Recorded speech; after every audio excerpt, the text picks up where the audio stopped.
Wish you a very good morning dear students. मैं Surendra Kumar e learning Bhiwani में आपका स्वागत करता हूं। आइए आज हम डिस्कस करें एक और लेसन, क्लास 10+2 का विस्टास बुक का first lesson the third level. The third level, आपने इस लेसन को, इस स्टोरी को पढ़ा भी होगा। बड़ी अजीब सी स्टोरी आपको ये लगी होगी, थोड़ा सा इसको समझने में मुश्किल भी हुई होगी, क्योंकि हम केवल प्रेजेंट में जीते हैं, हम केवल प्रेजेंट को समझते हैं। जब हम अपने पास्ट में जाते हैं या अपने फ्यूचर में जाते हैं तो चीजें थोड़ी सी कॉम्प्लिकेटेड हो ही जाती हैं। इस लेसन को शुरू करने से पहले मैं आपसे पूछना चाहता हूं, क्या अभी कभी आपने सपने देखे हैं? आपने सोते सोते हुए भी सपने देखे होंगे, आपने कुछ सपने जागते हुए भी देखे होंगे।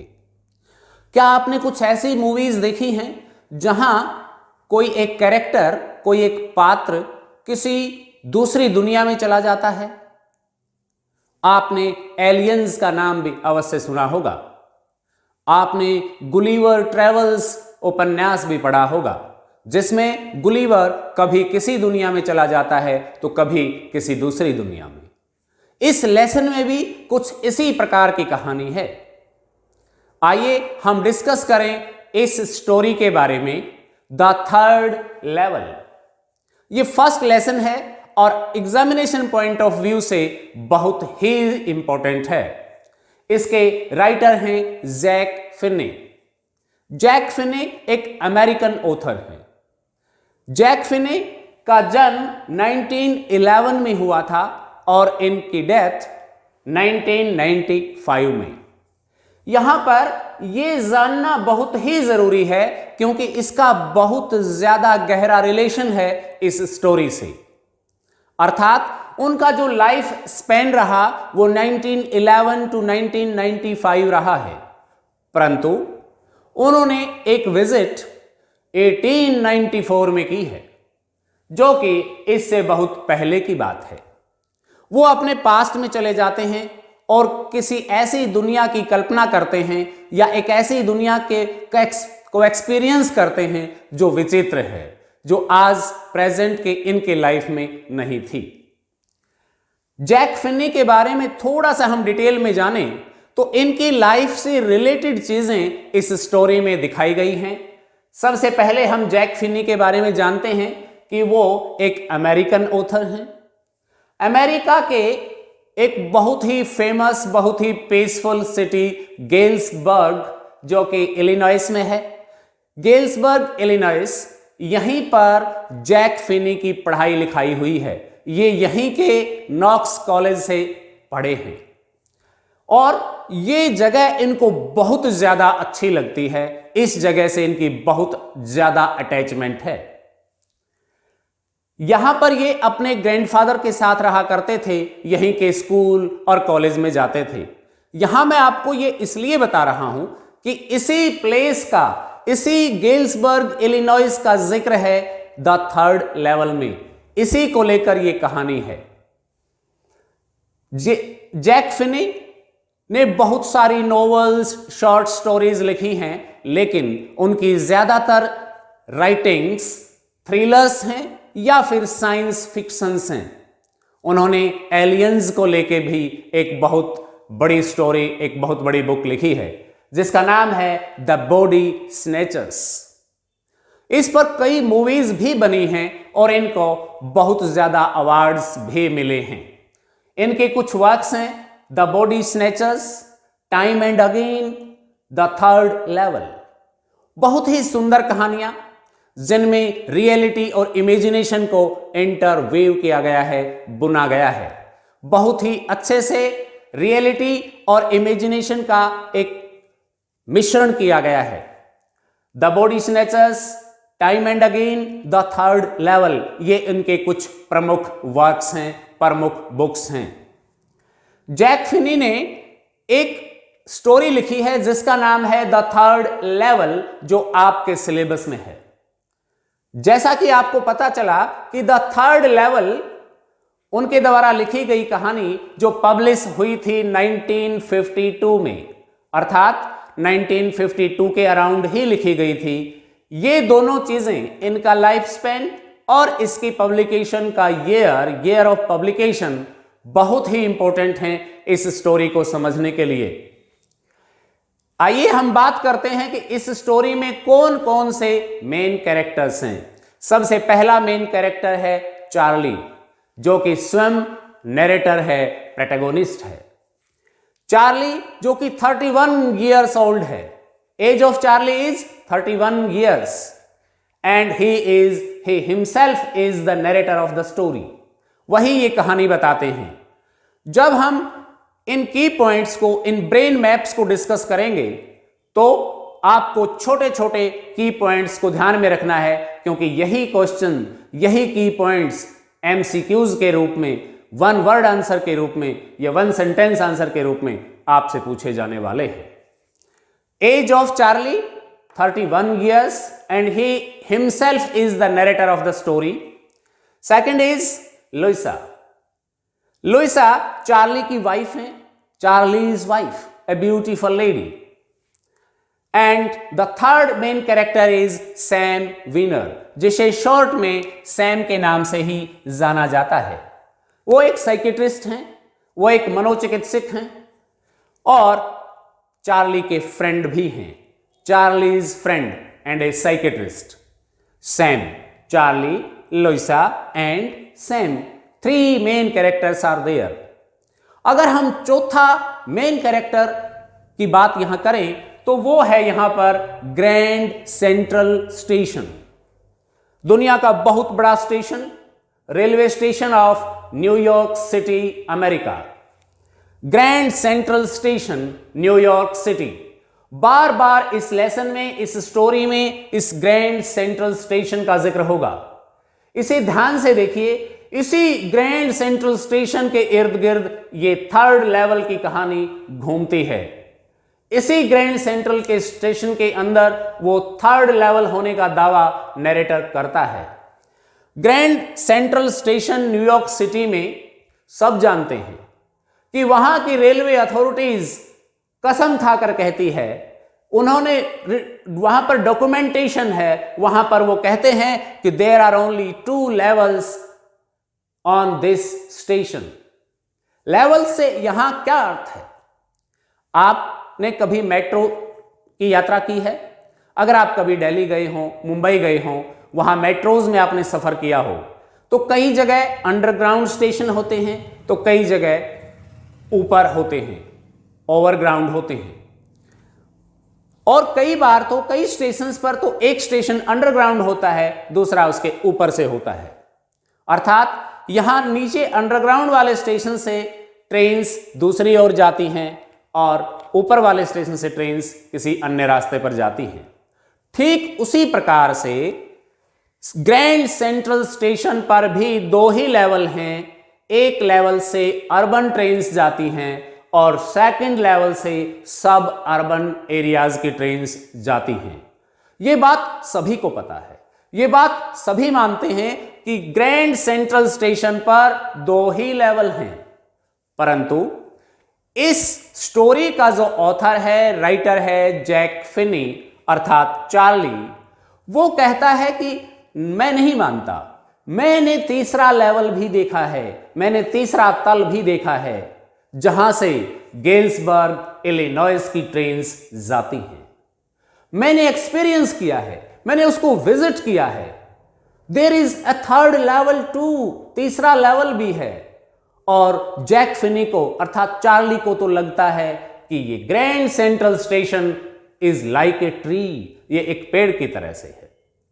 मैं सैकड़ों बार इस ग्रैंड सेंट्रल स्टेशन से गुजरा हूं, इसका यहीं से मैंने ट्रेन्स पकड़ी हैं, परंतु हर बार मुझे कुछ न कुछ नया, अजीब या आश्चर्यजनक दिखाई देता है।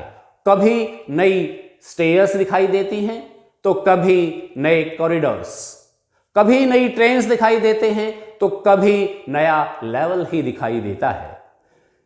जिस प्रकार से एक पेड़ अपनी रूट्स को फैलाता रहता है, या फिर अपनी ब्रांचेस को फैलाता रहता है, ठीक उसी प्रकार से ये ग्रैंड सेंट्रल स्टेशन, जिसे GCS भी कहा जाता है, ये स्टेशन भी उस पेड़ की भांति फैलता रहता है, अपने आप ही फैलता रहता है, ऐसा चार्ली मानते हैं।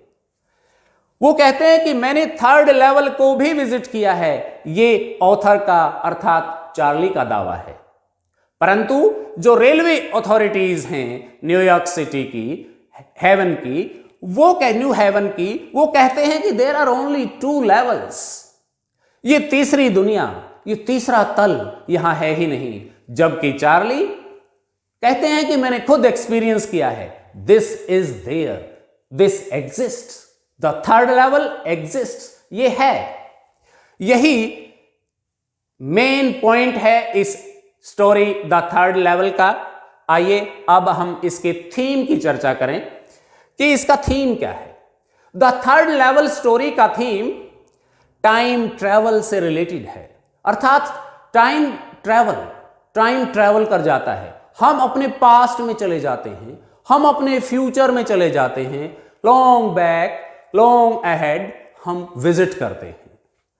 और टाइम एंड स्पेस बदल जाता है टाइम के साथ। आपको पता है हमारी हिस्ट्री क्या रही है।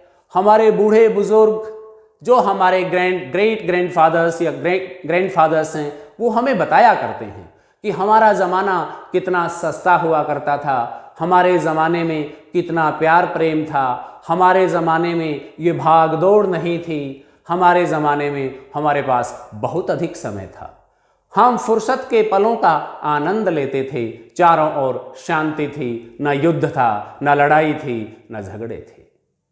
वही कहानी यहां भी की गई है। प्रत्येक व्यक्ति पीस चाहता है, आप भी, मैं भी और सब। हम पीसफुल दुनिया में लौट जाना चाहते हैं, इस दुनिया की आपाधापी भागदौड़ से, इस वॉर से, इन लड़ाइयों से, इन झगड़ों से, इन ईर्ष्याओं से हम दूर चले जाना चाहते हैं, जिसे हम एस्केपिज्म कहते हैं। अर्थात हम आज की इस भागदौड़ से कहीं दूर पीसफुल जगह पर जाना चाहते हैं, एस्केप करना चाहते हैं आज की हार्डशिप्स से, वर्रीज से, इनसिक्योरिटी से, जो इस स्टोरी का थीम भी है। Escapism means running away from the hardships and वर्रीज of the present. आज की चिंता और मुश्किल समय से दूर भागने की इच्छा। और एक थीम है रियलिटी प्लस फैंटेसी, रियलिटी और इमेजिनेशन का संगम। आज प्रेजेंट टाइम में रहते हुए how can we experience our past and how can we experience our future, ये इस स्टोरी का एक थीम है।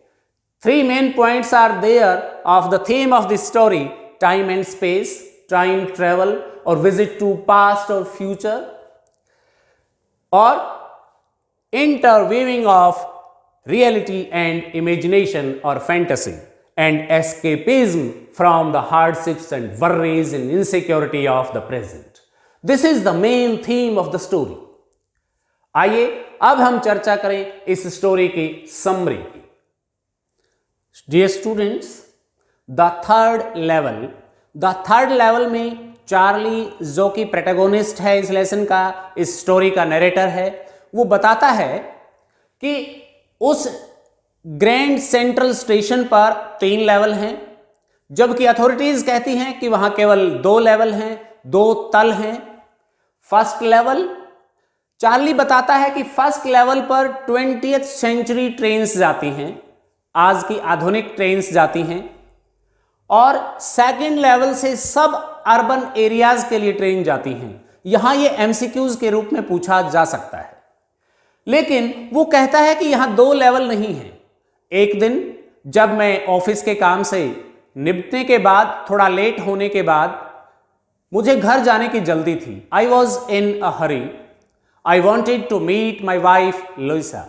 आई wanted to reach home as soon as possible. So I took the subway because the bus used to take more time as compared to going through the subway. कहता है मैं Subway से निकल लिया, मैं पहले फर्स्ट लेवल पर गया सीढ़ियों से होता हुआ, फिर मैं सेकेंड लेवल से गया। सेकेंड लेवल से जब मैं वेंडरबिल्ट से मुड़ा तो वहां पे मुझे एक आर्क नुमा, एक चाप नुमा, एक आर्क्ड डोरवे दिखा। I entered through the doorway. मैं उस डोरवे से घुसा और चार्ली अपने आप को यहां एक्सप्लेन भी करता है कि चार्ली जो 31 ईयर्स ओल्ड पर्सन है वो 10 गैबर्डिन सूट पहना हुआ है। उसने 10 गैबर्डिन सूट का एक नाम है, वो सूट वहां पहना हुआ है जो यूएसए में फेमस है। ये भी एमसीक्यूज के रूप में पूछा जा सकता है। और उसने एक स्ट्रॉ हैट, स्ट्रॉ का बना हुआ हैट, एक तीलियों का बना हुआ हैट पहना हुआ है फैंसी बैंड के साथ, या एक फैंसी बैंड उस हैट पर लगा हुआ है। ये चार्ली की ड्रेस सेंस है जो कि डिफरेंट है, means 20th century dress sense है। और वो जब इस आर्क्ड डोरवे में घुस जाता है तो कहता है कि जब मैं इसमें घुसा तो वहां पर लेफ्ट चलता गया and no one was there, nobody was there. I could hear only my own footsteps. मैं केवल अपने ही कदमों की आहट सुन पा रहा था। Nobody was there but I kept on walking. मैं चलता रहा and the gate opened in an open space. और मैंने देखा कि वहां पर एक ओपन स्पेस में वो गेट खुल जाता है। There I heard the sound of people talking with each other. मैंने लोगों को बात करते हुए सुना। द पीपल वर स्ट्रेंज, बड़े अद्भुत लोग थे। अब चार्ली उस थर्ड लेवल का जो एक्सपीरियंस उसने किया वो बता रहा है। वो कहता है मैंने थर्ड लेवल पर क्या देखा। मैंने जो देखा वो बड़ा अजीब था। वो 20th सेंचुरी का नहीं था। जो कुछ भी देखा वो 1890s का था।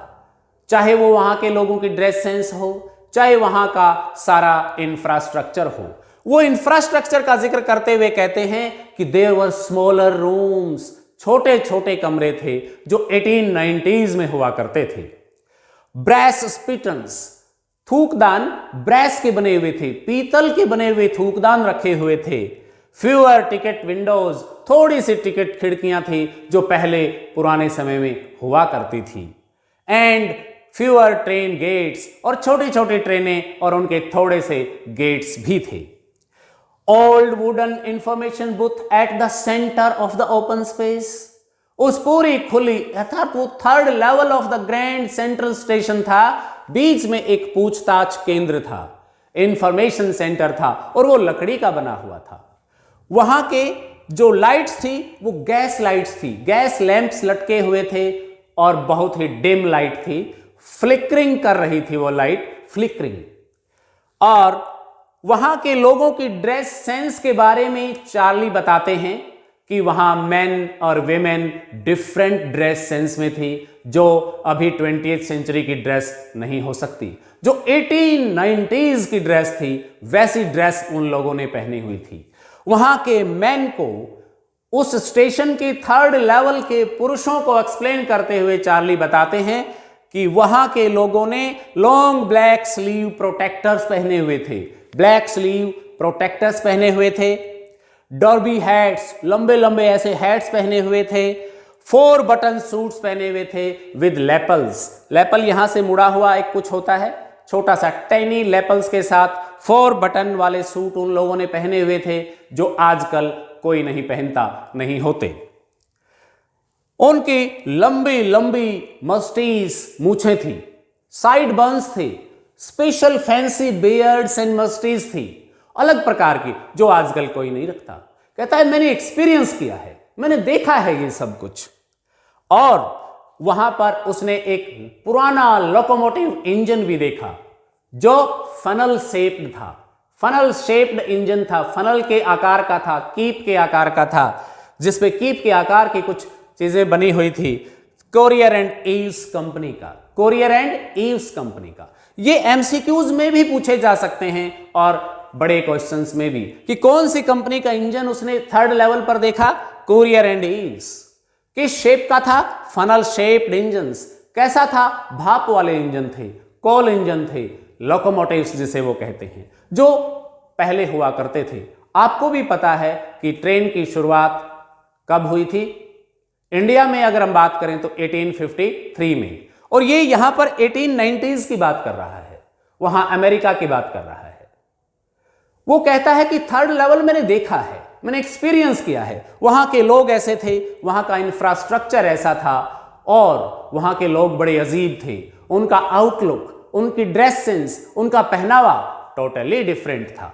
वहां की विमेन स्कर्ट्स, टॉप तक जाती हुई स्कर्ट्स पहनी हुई थी। एक महिला को उसने देखा जिसके हाथ में पाम ट्री, पाम लीव्स का फैन था, अर्थात एक पंखा वो डुला रही थी, और हाई बटन्ड शूज थे, ऊंचे ऊंचे जूते, बटनों वाले जूते पहने हुए थे, स्कर्ट जूतों तक जाती थी।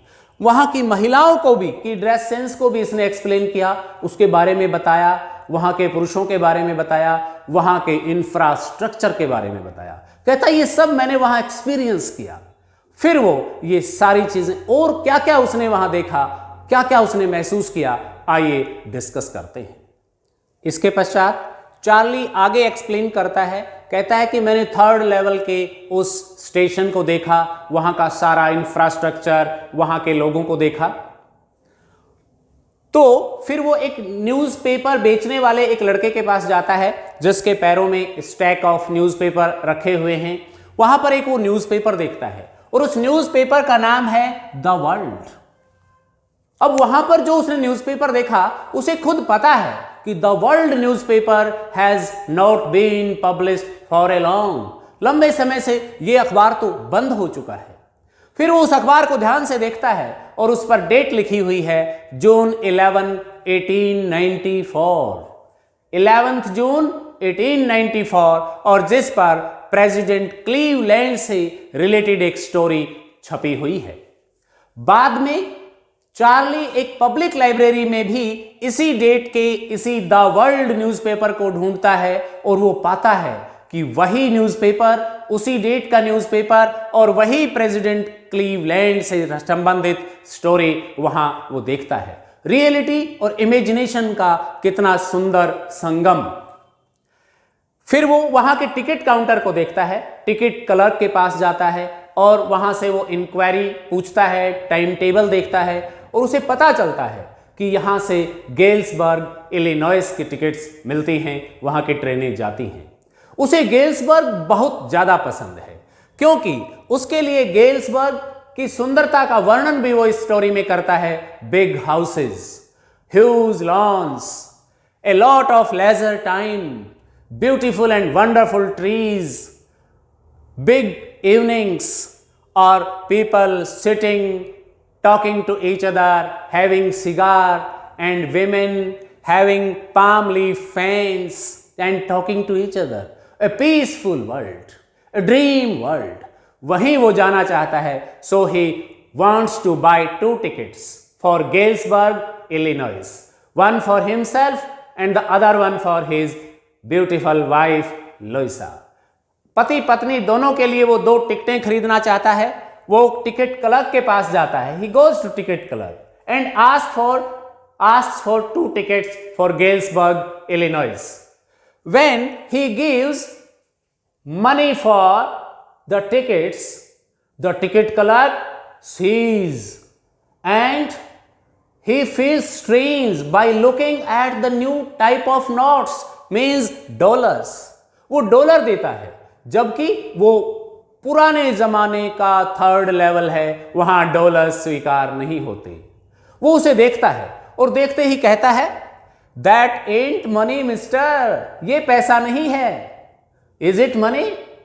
Do you want to skin मी?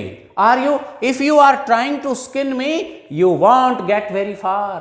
तुम मुझे धोखा देना चाहते हो, नकली नोट थमाना चाहते हो। I will put you behind the bars, अर्थात मैं तुम्हें जेल में डलवा दूंगा। फिर चार्ली सोचता है, बुरे फंसे, 1894 की तो जेल भी कितनी खतरनाक होंगी, और वो कहता है, I immediately got out fast, मैं जल्दी से वहां से भाग लिया, बच निकला। लेकिन he wanted to visit Galesburg, he wanted to experience the beauty of Galesburg again. इसलिए he went, he goes to his bank, he withdraws $300 whatever he has in his account and get exchanged with the bills. और उन dollars को bill में exchange करवाता है with A premium amount, क्योंकि पुरानी currency जब हम लेते हैं तो हमें एक्स्ट्रा पैसे देने पड़ते हैं, और उसको $300 के कंपैरिजन में उसके एक्सचेंज में लेस देन 200 बिल्स मिलते हैं, जो उस थर्ड लेवल पर चलने वाली करेंसी थी, क्योंकि वो वहां जाना चाहता है, टिकट्स लेना चाहता है। उसके पश्चात उसने कई बार प्रयास किया थर्ड लेवल को ढूंढने का, वहां जाकर टिकट खरीदने का, लेकिन वो कभी उस थर्ड लेवल को दोबारा सर्च ही नहीं कर पाया। वो आर्क्ड डोरवे उसको फिर से कभी नहीं मिला। वो ये सारी कहानी अपनी पत्नी से बताता है, लोइसा से, और अपने साइकेट्रिस्ट फ्रेंड सैम से भी बताता है। उसका साइकेट्रिस्ट फ्रेंड सैम कहता है, अरे there is no any third level, there are only 2 levels. तुम पागल हो गए हो? Are you sane? There is no any third level, how can you experience it, how can you imagine it? वो कहता है, you are not satisfied with your present world. This is the sense of insecurity. This world, this present world is full of insecurity, fear, war and worry. आपको पता है first world war 1914 में शुरू हुआ, और ये कहानी है 1894 की। फर्स्ट वर्ल्ड वॉर से पहले दुनिया में कितनी शांति होगी, कितना पीस होगा, कितना आनंद होगा। सेकेंड वर्ल्ड वॉर शुरू हुआ 1939 में, और ये उससे 40 वर्ष पहले की बात है। तो कितना शांति प्रिय गेल्सबर्ग, कितना पीसफुल और वंडरफुल सिटी गेल्सबर्ग की कल्पना वो कर रहा होगा। कहता है, जब हम संतुष्ट नहीं होते, जब हम इनसिक्योर होते हैं, वर्रिड होते हैं, फेयरफुल होते हैं, तो हम शांति की जगह जाना चाहते हैं। This is known as escapism.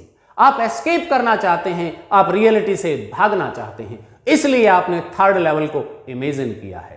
Third level नाम का कोई लेवल ग्रैंड सेंट्रल स्टेशन पर है ही नहीं। आप तो एक रिफ्यूज लेना चाहते हैं इस दुनिया से परे, किसी शांत जगह पर। यही आपका दिमाग सोच रहा है, इसलिए आपने थर्ड लेवल को इमेजिन किया। लेकिन और वो सैम कहता है, this is a walking dream wish fulfilment. चलते हुए अपनी इच्छाओं को पूरा करने वाले का सपना है ये, वो सपना आप ले रही हो, ऐसा कुछ है नहीं। इस पूरी कहानी से लोइसा गेट्स वर्रिड, वह भी चिंतित हो जाती है, and asked her husband never to search third level again, कि आप मत ढूंढना थर्ड लेवल को, आप पागल हो गए हो। लोइसा को भी चिंता हो जाती है। लेकिन उसके बाद जो थर्ड लेवल उसने चलते चलते उस शाम को ढूंढ लिया था, अचानक एक्सीडेंटली आज जानबूझकर प्रयास करने के बाद भी वो ढूंढ नहीं पा रहा है। दिस इज अ मिस्ट्री, यही रहस्य है इस लेसन में। आइए देखते हैं आगे क्या होता है। काफी लंबे समय के बाद चार्ली को जब थर्ड लेवल प्रयास करने के बावजूद नहीं मिलता है, तो चार्ली पुनः अपने फिलेटली अर्थात टिकट कलेक्शन की जो उसकी हैबिट थी, उसको जो उसकी हॉबी थी, उसमें एक दिन लेटर्स को देख रहा होता है। उससे पहले उसका psychiatrist friend Sam accidentally disappear हो जाता है, अर्थात वहां से गायब हो जाता है। किसी को नहीं पता कि वो कहां गया। चार्ली सस्पेक्ट करता है, संदेह करता है कि जरूर सैम गेल्सबर्ग इलिनॉइस चला गया होगा, उस पीसफुल दुनिया में चला गया होगा, उस बहुत ही सुंदर जगह पर चला गया होगा। फिर एक दिन वो अपने पुराने लेटर्स को अपने ड्रॉवर्स में देख रहा होता है। He finds a first day cover. यहां पर यह जानना जरूरी है कि फर्स्ट डे कवर क्या होता है। जो टिकट संग्रह करने वाले जो लोग होते हैं, जिनकी हैबिट होती है संग्रहण, या जिनका शौक होता है कलेक्शन, गैदरिंग, वो भी टिकट संग्रह करता था। वो बताता है कि मेरे दादाजी भी करते थे, अमेरिका के प्रेसिडेंट रूजवेल्ट भी किया करते थे। ये हैबिट है, ये एक शौक है। कोई कॉइन्स इकट्ठे करता है, कोई टिकट्स इकट्ठी करता है। उसने एक फर्स्ट डे कवर देखा। फर्स्ट डे कवर होता है जब भी कोई नई डाक टिकट जारी होती है, तो पहली डाक टिकट एक खाली लिफाफे पर लगाकर उसमें एक प्लेन पेपर डालकर स्वयं का एड्रेस करके हम भेजते हैं, ताकि उसका रिकॉर्ड रहे। इस प्रकार से उसने एक फर्स्ट डे कवर निकाला जिस पर के अंदर से जब उसने पेज खींचा उस पेज खाली नहीं था. It was not blank, it was dated July 18, 1894. इस पर कौन सी डेट थी? 18 जुलाई 1894. यह गेल्सबर्ग से आया था. उसमें एड्रेस भी लिखा हुआ था और लेटर को लिखने वाला था सैम, लेकिन उसके ऊपर एड्रेस था उसके ग्रैंडफादर का. अब देखिए इमेजिनेशन और फैंटेसी का कितना बड़ा संगम. लेटर लिखता है सैम, कब लिखता है? आज प्रेजेंट में. लेटर लिखता है उसके ग्रैंडफादर को, कब लिखता है? 1894 में. How can it be possible? ऐसा कैसे हो सकता है? यही तो मिस्ट्री है. उस लेटर में लिखा हुआ है, वो लेटर संबोधित है चार्ली के नाम से, एड्रेस है उसके ग्रैंडफादर का, मिला है आज, लिखा था गेल्सबर्ग में, मिला है न्यूयॉर्क में. तो वो कहता है कि Charlie, I have found the third level, I have reached here before 2 weeks. 2 सप्ताह से मैं यहां हूं, मैं आनंद ले रहा हूं. यहां पर मैं किसी के साथ लेमनेड पर जा रहा हूं, या नींबू पानी के लिए मुझे बुलाया है या मैंने उसे बुलाया है. हम यहां आनंद ले रहे हैं. This is really a wonderful place. You were right, तुम सही कह रहे थे. The third level exists, third level है, मुझे मिल गया है. आप भी यहां आइए. Keep looking for the third level, keep searching and Charlie come back. Charlie and Louisa, Charlie और लुइसा आ जाओ यहां. इस बहुत ही सुंदर स्थान है ये, यहीं हम रहेंगे, यहीं हम अपना जीवन यापन करेंगे. सैम, लिखने वाला सैम है. अब चार्ली को एक अजीब सी बात होती. चार्ली इस बात को वेरीफाई करना चाहता है और वहां कुछ ऐसे एक्सचेंज बूथ्स पे जाता है जहां नई करेंसी से पुरानी करेंसी एक्सचेंज होती है. तो वो पाता है कि चार्ली ने $800 के बदले ओल्ड करेंसी बिल्स खरीदे हैं, एक्सचेंज करवाए थे कुछ समय पूर्व. अब उसे विश्वास हो जाता है that Charlie had gone to Galesburg. He is in Galesburg, Illinois. और $800 इज ए बिग अमाउंट. वो कहता है इतनी अमाउंट से तो वो जो कहा करता था कि मैं हे, फीड, ग्रेन का बिजनेस करूंगा, व्यापार करूंगा, वो हे, फीड और ग्रेन का व्यापार उसने वहां शुरू भी कर दिया होगा और बिजनेस उसने वहां स्टार्ट भी कर दिया होगा. अक्सर वो कहा करता था. इस प्रकार से ये स्टोरी यहां खत्म हो जाती है. इस स्टोरी में कहीं ये नहीं बताया गया है कि थर्ड लेवल था या नहीं, रियलिटी में था या इमेजिनेशन था. यहां पर एक मिस्ट्री हमारे लिए छोड़ दी गई है. लेकिन ये स्टोरी या चार्ली का वो experience with the third level उसे इनसेन तो बिल्कुल नहीं बताता, उसे पागल तो बिल्कुल नहीं बताता, क्योंकि वो रियलिटी और इमेजिनेशन का बहुत ही सुंदर संगम यहां प्रस्तुत करता है, यहां बताता है. This is the end of the story. Go through this story, read it again and note down the brain maps of this story and get good marks in the examination. Thank you very much.